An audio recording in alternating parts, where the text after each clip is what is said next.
मी Mrunal Kulkarni, BBA third year, Dayanand Varishtha Mahavidyalaya, Latur. मी तुम्हाला सांगणार आहे मराठी साहित्यातील एक अमर कलाकृती, मृत्युंजय. शिवाजी सावंत लिखित ही कलाकृती महाभारतातील कर्ण या पात्राच्या संपूर्ण जीवनपटावरती आधारित आहे. मी या कादंबरीचं तुम्हाला पुस्तक परीक्षण सांगणार आहे. मृत्युंजय म्हणजे मृत्यूवर विजय मिळवणारा. कर्ण हा खरंच मृत्यूवर विजय मिळवणाराच होता. महाभारतात कर्ण या व्यक्तिमत्वाचं संपूर्ण विश्लेषण या कादंबरीत दिलेलं आहे. कर्ण हा या कादंबरीतील मुख्य नायक. त्याची कथा ही महाभारतातील एक तेजस्वी, शूर, दानशूर पण सर्वात दुःखद असा नायक म्हणून झालेली आहे.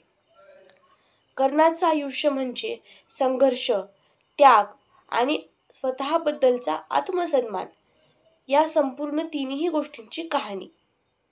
आईकडून जन्मतःच टाकून दिलेला, सारथी म्हणजे सारथ्याचा पुत्र म्हणून वाढलेला, परंतु समाजाने नाकारलेला, तरीही सत्य, विश्वास आणि दानशूरतेचं प्रतीक म्हणून ओळखला जाणारा हा नायक. या कादंबरीत कृष्ण, दुर्योधन, कुंती अशा अनेक पात्रांच्या नजरेतून शिवाजी सावंत यांनी कर्ण हे व्यक्तिमत्व घडवलेलं आहे. या मृत्युंजय कादंबरीत वरील पात्राचा विशेष उल्लेख आढळतो. त्यातील कर्ण हे नायकाचं पात्र पराक्रमी, दानशूर परंतु नशिबाने नाकारलेलं, अन्यायग्रस्त नायक म्हणून ओळखलं जातं. परंतु कर्णाने स्वतःला कधीच कमी लेखलं नाही.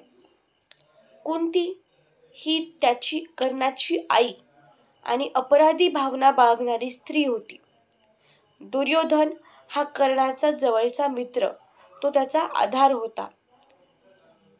कृष्ण हा कर्णाला सत्य सांगून सुद्धा त्याच्या बाजूने उभा न राहिलेला होता. आता आपण कर्णाला या सगळ्या गोष्टी पाहिल्यानंतर सन्मान, आदर देतो.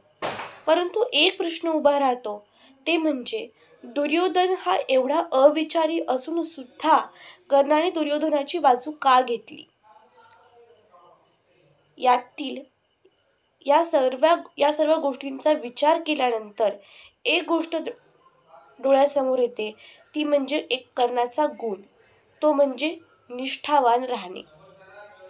कर्ण याने दुर्योधनाला स्वतःचा मित्र मानलं आणि त्याने शेवटपर्यंत त्याला सत्याची बाजू घ्यायची असून सुद्धा त्याने मैत्रीची निष्ठा राखली आणि शेवटपर्यंत दुर्योधनाची साथ दिली.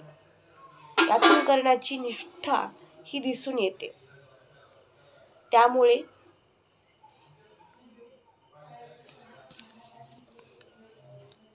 त्यामुळे मृत्युंजय ही एक केवळ कादंबरीच नव्हे, तर एका दुःखातून जन्मलेल्या एका आत्म्याची कथा आहे असं म्हणायला काही हरकत नाही.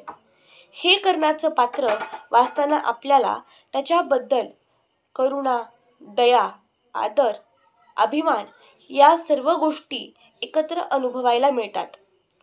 जर तुम्ही अजूनही मृत्युंजय वाचला नसेल तर नक्की वाचा. ही कादंबरी तुम्हाला जीवन, निष्ठा आणि स्वाभिमानाचं खरं महत्त्व सांगेल, शिकवेल. धन्यवाद.